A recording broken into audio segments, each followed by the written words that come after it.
Ahoj, já jsem Misa a tady tohleto je recenze na nejnovější verzi LEGO Milána ze Strážců galaxie. Samozřejmě jako vždycky, tady nabrzo se vidí teďka v tabulce všechny důležité informace, nebo je samozřejmě najdete v popisku, kde chcete vlastně, a my se teďka jdeme vrhnout jako vždycky na figurky. Začneme protagonistou celého vlastně filmu a to je samozřejmě Star-Lord. A všechny tady tyhle obleky a celý tady ten set je samozřejmě vlastně z prvního filmu.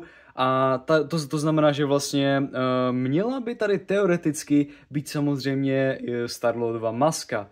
On ji nemá, ale z nějakého důvodu a to je podle mě asi jako kdyby absolutně ta největší výtka, která tady jakože kterou k tomu jako můžu mít, protože jinak je to skvělá figurka. Vypadá torzo, vypadá dobře, nohy jsou skvělé. Samozřejmě oni stvořili jako kdyby pro Chrise Pratta tak moc perfektní hlavu, že ji asi jako kdyby podle mě už v životě neremakenou a budou ji používat do konce, vůbec prostě už nebudou používat nic jiného, takže samozřejmě, kdybyste náhodou zapomněli, jak vypadá z druhé strany, tak samozřejmě má i tady ten naštvaný výraz. Má svoje klasické blastry, takže ve výsledku fakt pěkná figurka, ale neskutečná škoda, že tu není ta maska, to je fakt jako, to je zločin si myslím. U Gamory nemám prakticky jako vůbec co vytknout, nevím jako vůbec na co bych si tady jako vůbec měl stěžovat, obličej je super, torzo skvělé, paráda a jako má to samozřejmě naštvaný druhý obličej. U jako některých Marvel figurek bych jako čekal, že prostě naštvaný obličej třeba vůbec nebude existovat nikdy, takže super, je tady.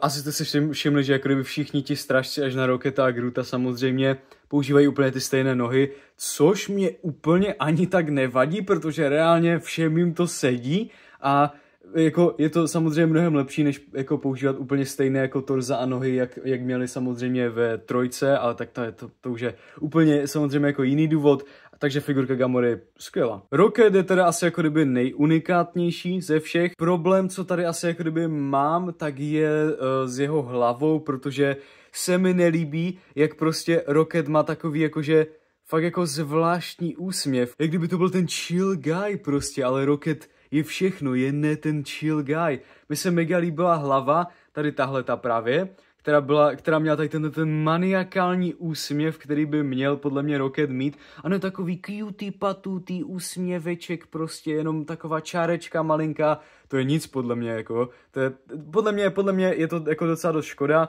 Jinak zbraň celkem pěkná a torzo taky skvělé, takže tam si taky úplně nemám na co moc stěžovat, vypadá to dobře. Takže jako jenom asi bych vyměnil hlavu a to je jediný můj problém vlastně. Ale pozor, teďka přichází Drax, kdy Drax je samozřejmě ta nejlepší figurka tady, protože ten potisk je neskutečný. A jako vyhráli si s tím krásně, je to prakticky úplně jako kdyby dalo by se to úplně v klidu srovnávat s tou jako figurkou původní, která byla taky skvělá.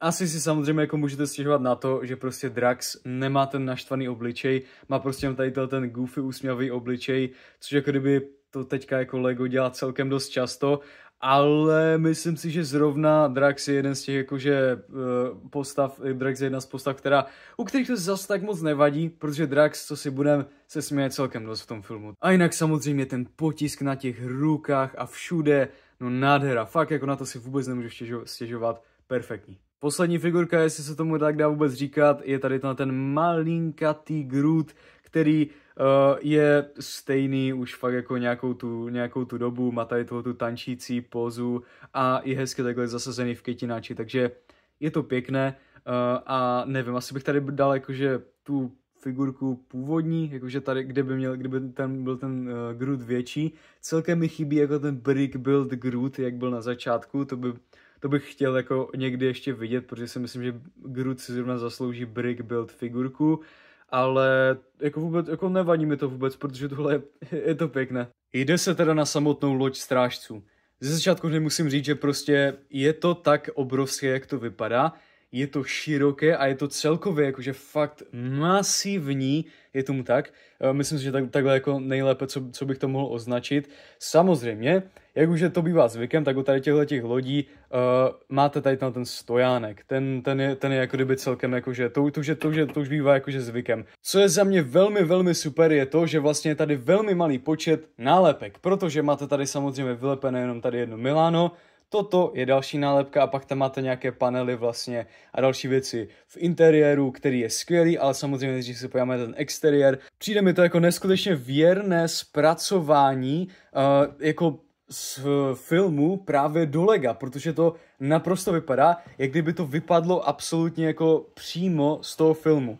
Podíváme se tady vlastně jako kdyby na zadek, který je šílený, protože prostě tady máte asi 8 trysek, plus tady vlastně ještě jako kdyby zadu máte okýnko, kde se jako tam někdo může prostě kochat vesmírem. Všemi těmi tryskami samozřejmě můžete jakkoliv hýbat, vlastně můžete si je natočit jak chcete prakticky, no tady tím úplně moc ne. Čím tak ještě můžete hýbat, tak jsou tady tyhle jakože křídla vlastně, takhle, no tady tím jako zase tak moc ne, jako dá se to, ale asi bych to moc nedoporučoval taky. To samé úplně na druhé straně, vlastně prostě vším se takhle jako můžete hezky jakože pohybovat. Nevím, jako k čemu by si to dělali, ale můžete to samozřejmě udělat. Jinak samozřejmě tady ten dílek vepředu, tak to je samozřejmě tištěný kokpit. Je to samozřejmě, kdyby to byla nálepka, bylo by to strašné, ale Lego to samozřejmě ví, takže je to tištěné hezky, krásně. No a když už jako jsme u toho kokpitu, tak jako takhle to můžete vlastně odklopit jenom právě tady tuhle tu část, ale abyste se dostali do celého interiéru, tak to můžete vzít vlastně úplně takhle celé hezky a vyndat to. Jediné vlastně, na čem to drží, jsou tady tyhle ty dva stady vlastně a to je právě úplně jakože jednoduché, že jako drží to tam, ale není to tak jako fixované, že to nejde dát pryč, takže nádhera. Tady vlastně máme teda ten právě tu část vlastně, kdy právě to řídí to celé Milano, kdy tady úplně je to krásně udělané, že vlastně je to tak vlastně jak v tom filmu, že někdo je tady jakože trošku výš a právě řídí to ze zhora a pak tady jsou vlastně dva dole, kteří tady mají vlastně jako nějaké páčky a můžu si s tím jako kdyby hýbat, takže skvěle. Tady dáte teda tím pádem 3 strážce plus je tady vlastně místo na úplně všechny strážce samozřejmě, protože uvnitř i taky je celkem dost místa, takže narvali by se tam klidně i těch figurek mnohem více, takže skvěle samozřejmě. Tady máte místo vlastně pro nějakého dalšího strážce a tady by měl jako kdyby sedět Groot asi, jako je tam místo právě pro Groota. Mimochodem tady tohleto je jedna z těch mála nálepek, které tady vlastně je a to samé tady ten panel vlastně. Samozřejmě klasická sedačka, nic víc tady není. Krásné, prostě tady Yondu nálepka, parádička. Vevnitř tady teda máte možnost, což je samozřejmě super, odložit si ty samotné zbraně strážců, což taky tady máte i nějaký kreativní způsob, kdy vlastně tady můžete vzít ten meč a prostě to tady jako takhle pověsit do toho, což je si myslím velmi, velmi pěkné. Tady pověsíte Draxovy meče, někde tady prý byste měli dát jako roketovou zbraň a pak Star-Lord tady má trošku zvláštní, že tomu tady můžete připnout ty zbraně, ale je tady prostě místo na to, abyste si odložili každou tu zbraň od těch strážců, což je vždycky paráda. Tady vlastně, když to takhle projdete, tak potom tady narazíte na úplně tu poslední jako místnost nebo část toho Milána, kde právě máte kazeťák, což krásná samozřejmě, to tam nesmí chybět, a postel, kde se tam prostě jako kdyby někdo může hezky jako lehnout a právě dívat se tady z tohohle okna, které jsem vám ukazoval právě ze zadu samozřejmě. Co se interiéru týče, to je teda všechno, takhle vlastně jako jednoduše vezmete a jako reálně to tak jenom prostě takhle přicvaknete a drží to tam krásně, no a takhle vlastně vypadá celé to Milano. Je to nádherné a to je právě vlastně jako kdyby celá ta stavba tím pádem. Co se samotných plánků týče, tak ty jsou absolutně abnormálně nezajímavé, protože v nich není nic, na co byste se jako kdyby mohli ještě jinak jako dívat.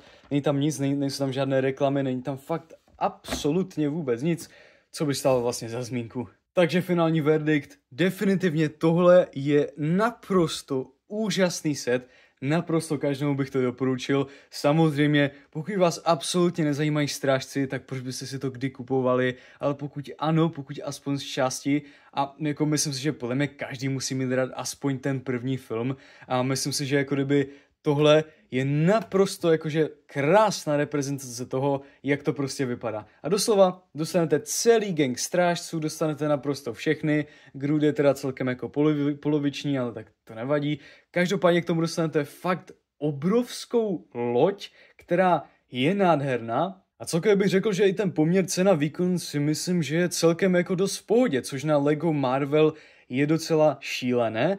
A seriózně, fakt těžko se mi tady hledá nějaká výtka až na Star-Lordovu helmu. To je seriózně jediná výtka, kterou bych u tady tohohle měl a proto je to za mě jako 10 z 10 set. Naprosto, jako fakt každému bych to doporučil, protože jako za tu helmu od Star-Lorda prostě nebudu strhávat tak nádhernému setu a tak jako kompletnímu setu prakticky, jako bod, protože myslím si, že tohle je skvělý set, tohle je úžasný set a jako mimo X-Mansion samozřejmě, je to nejlepší Marvel set za minulý rok a tohle neskutečně navařili, takže tohleto Lego, tohle se neskutečně povedlo a doporučuji to naprosto každému. Ale tím se samozřejmě dostáváme nakonec tady této recenze. Pokud samozřejmě se mnou souhlasíte s tady tím mým názor, nebo po případě máte celý tady ten set, tak napište do komentářů, rád si to přečtu. No a samozřejmě pokud se vám líbilo tady tohoto video, tak nezapomeňte hodit like, odběr, budu samozřejmě mega moc rád a pak děkuji mým stávajícím členům, kteří mě neustále samozřejmě podporují a děkuji teda vám všem. No a tohle teda bude vše. Já se na vás těším do dalšího videa, tak nashledanou.